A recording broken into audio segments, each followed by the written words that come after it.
Hey YouTube, what is up? Today we're going to be cooking habanero salsa. I can't take credit for this. This comes from Alex Stupak's book called Tacos. There's a copy of it there. I'll leave a link in the description if you're interested in checking it out. It's a brilliant book. Lots of stuff in there about tacos, as you'd expect, but also the habanero salsa. In fact, all of the salsas in the book are absolutely brilliant.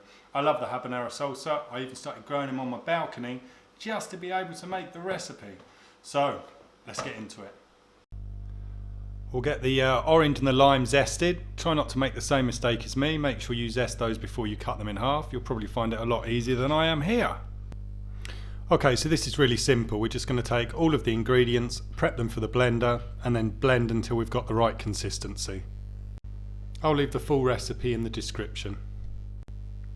In their book, Alex and Jordana grill their onion, habanero and garlic.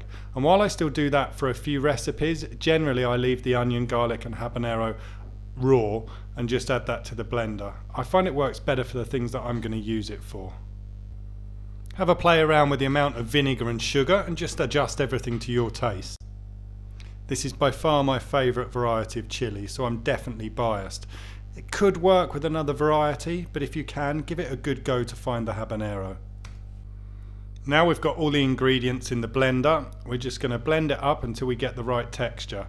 You'll be able to decide on what's right for you, but I'm not going for an ultra smooth finish. I'm not going to pass it through a sieve. I'm looking for something that still has bits in there.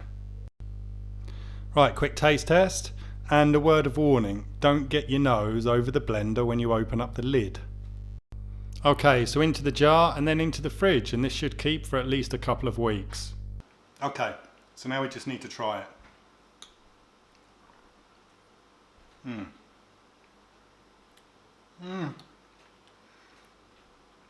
Yeah, it has a kick.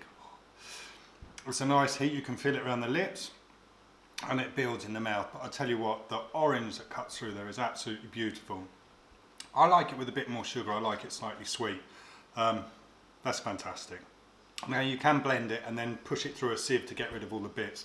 To be honest, I grew all of my habaneros on the balcony. I couldn't find them here, so growing them was the only option, and I love the chili that much.